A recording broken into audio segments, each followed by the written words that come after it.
This is ArtsAlive. I'm Lynda Philippi.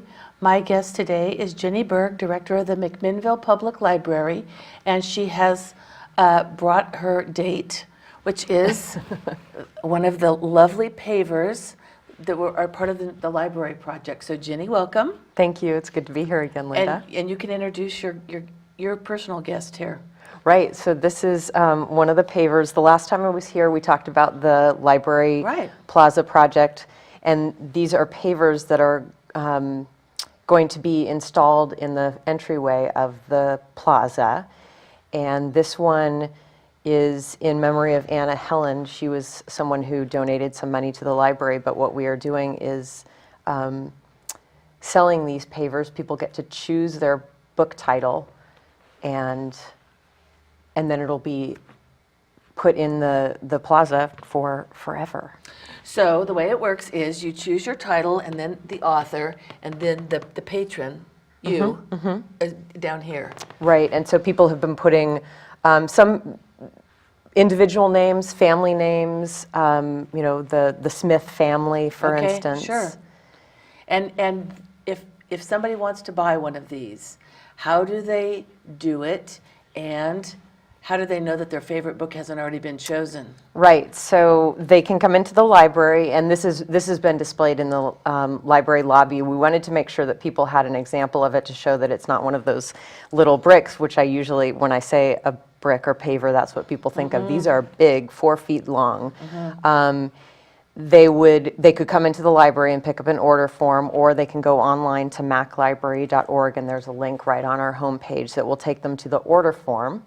And then they can send in a check or go to the Yamhill County Cultural Coalition website to pay, and that money will get funneled to the Library Foundation. Basically, YCCC had a method for accepting online payment. And credit card or whatever. They said we could use it. That's fabulous. And then on that order form, there's also a list, well, below the order form, a list of all the titles that have been taken, because one of the things that we decided to do to help create energy around the project is to say that each title has to be unique. So if someone has already taken Little Women.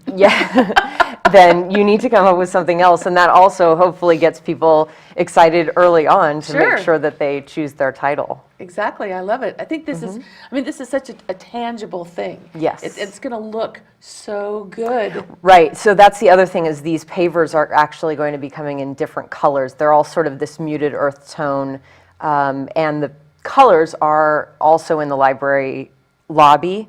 You don't get to choose your color, though. The architect is going to choose the color, so you get to choose your title and what you want to put down for your dedication or whatever. Dedication, right.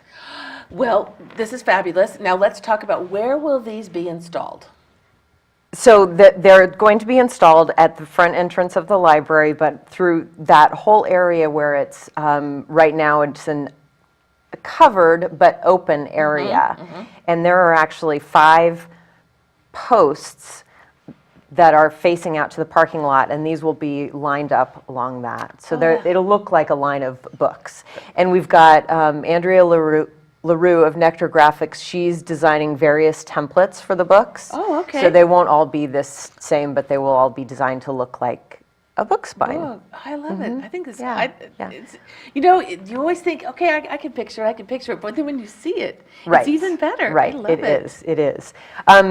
And I think you need to explain to people why you laughed about Little Women when you mentioned Little Women. Oh, because that's the first book I thought of, was when I said, oh, I want to do that. I want to do Little Women. That was always my favorite book. And then I looked on the list. It's like, oh, somebody took that one. Like the third person that bought a paver took that one. So don't let this happen to you, folks. You need to. I mean, really, my husband would tell you I probably have a lot of favorite books. I'm sure I can find another title. But yes. Well, I've been sort of surprised at how there haven't been too many of those overlaps. There have been a few where I've had to call up the person and say, I'm sorry, that's already taken. And one of them was, we literally got a order for The Little Prince, And Oh. I'd say about 18 hours later, before we even had a chance to put on the website that title was taken, we got another order for it. So I had to call that. Isn't it funny how that happens? It's kind of Yes. like it's in the ethers, and somebody just picks up on it. Yes, and then it snowballed because that person then, as their second choice, took Alice in Wonderland, which one of my staff members was like, "Oh, I was going to take Alice in Wonderland." Alice? No, it wasn't Alice. Really? It was somebody else. Yes. Oh, I thought she would But, take that one. Yeah. Okay. Well, so obviously you're having a lot of success with this. Having a lot of success and a lot of fun with it too. It's been fun to talk to people about what title are they going to choose, or the interesting titles that have come in today, and yes, a lot of success as well, fundraising wise. Oh, yeah. So let's talk about where we are in terms of the overall project. How's it going? It's going well. This is definitely going to be sort of the cornerstone of the project in terms of getting these as a fundraising effort, but also this will be really the draw to that area. And we've gotten some money from quite a bit of money from the Library Foundation, money from some money from the Friends of the Library, and lots of money from donors in terms of the pavers. So what's the timeline looking like? Boy, I've been hesitant about this because it's become a much larger project than I had originally expected, but I think it's a good thing to have it become I a think so larger too. project. Let's just blow it up. Yeah. Make it really big. So I hesitate, but I'm hoping that late spring we'll start to see some movement in that area, and I also hope that by the end of the year things will be wrapped up. Oh, good, okay. And we'll get to see. Yeah, I mean, for construction and different things like that, you can't really do much in the middle of the winter. I mean, the weather's got to be decent, right? I'm not sure. I mean, it is underground, so. Yeah, oh, that's true. Undercover. Well, that's true. So we'll see what happens. It's going to be great, though. So what else is going on at the library this month, in the month of February? Well, February is Love Your Library month, Okay. and we've had for a number of years a read aloud program where families can come in and sign up, and they get a little sort of it's like a tic-tac-toe board, but it's a heart-shaped. Okay. And so for every hour that they read aloud, they fill in a little part of it, and then they get prizes for that. Oh, how And that fun, okay. sort of just encourages the reading aloud with family members and friends and kids. But Sure. it's something that I've always wanted to do as an adult, not, adult reading to adult, not with kids, just because I thought it would be, I think reading aloud is a really enjoyable pastime to read and to hear others read. I think I was telling you before the Yes. show started that when I was a freshman in high school in San Leandro, California, we had to read this book. And my friend Wendy she couldn't get past like the first 2 pages. And we kept reading the same pages over and over. And finally she just threw up her hands and she goes, "Oh, just read it to me." And so she would just like lay down with her eyes closed and I would read her. I read her the whole book. And it was such an interesting way to do it because usually, when you're reading to yourself, you're kind of reading fast and you're skipping over some of the like some of the more boring parts. It's like, I'll just catch up with that. When you're reading out loud, you have to read every word. So Right. it's actually a wonderful way to make sure that you get the whole thing. Yes. You could try it again. Yeah, I you could know? try it again. Love Your Library month. Yeah. Maybe pick something shorter. Yeah, something shorter this time, yeah. Essays.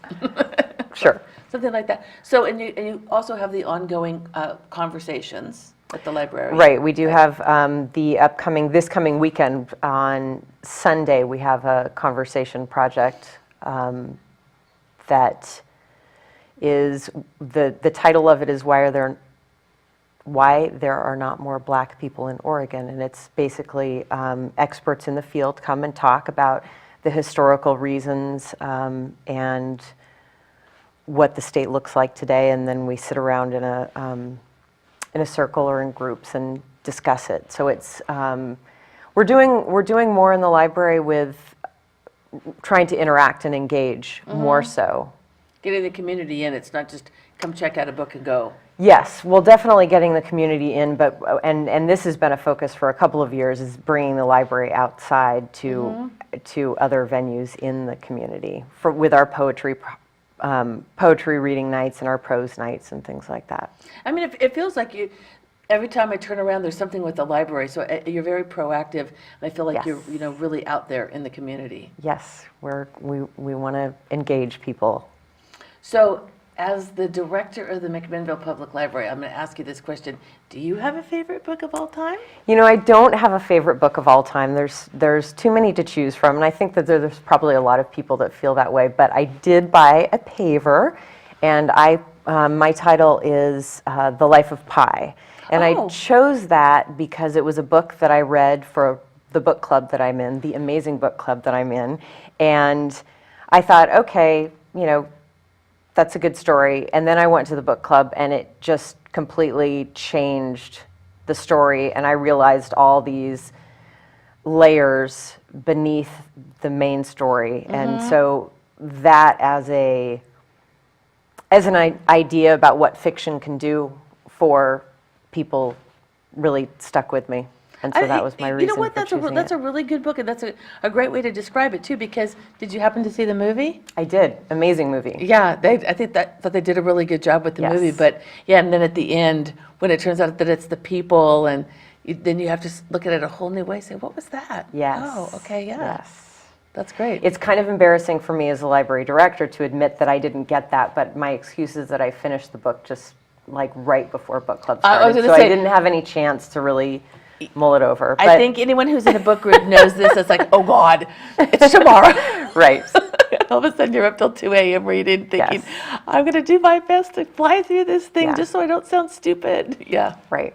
But it was a good book and a great conversation. that's good. So tell me about your amazing book group. Is it the one through the library? It's not through the library, although I'm sure that is an amazing book group as well. But I'm You just have in one a at the book group library, right? We have a couple of different book groups. Okay. Yes. Yeah. So for anybody who's not affiliated with one currently, that might be a great place to dive in. Definitely, definitely. And we have information about the various books that they're reading and what sort of the focus of the different book Now, clubs is there, are. forgive me for being ignorant, but I'll just ask you this one other question. Is there a Mac Reads for this year? There is not a Mac Reads for this year. We sort of changed it up, and so it's always been a partnership between the Linfield College and the library and Third Street Books and the public library. And this year we decided to instead focus on smaller things like the Conversation Project Okay. and kind of go for a breadth of various things. And we're presenting those under the moniker of Mac Thinks. I like that. So the Conversation Project is one of them. We actually had an amazing turnout at a fermented vegetables cookbook presentation that was hosted at Community Plate, where the authors made Like sauerkraut and that sort yeah. of thing? So the Okay. authors made sauerkraut and then talked about the things that they do. How interesting. And really neat, Yeah. neat book and a great turnout, like I said, for it. That's fun, but that's, Well, that's something that's unusual and out of the box, but what a great way to engage people that, don't necessarily want to talk Yeah. about something particularly literary. Well, it's so Yamhill County, too. Yeah. It's about fermentation and Yeah. local food. And That's us. Well, Yes. Jenny, thank you so much for being here today and for bringing Mr. Charles Dickens along with you here. Yes. And what a great project. I love it. yes, thank you. Okay. I'm excited Yeah. about it. Thanks for having me. I don't know if I have to gaze soulfully into your eyes for much longer, you can. Oh my gosh.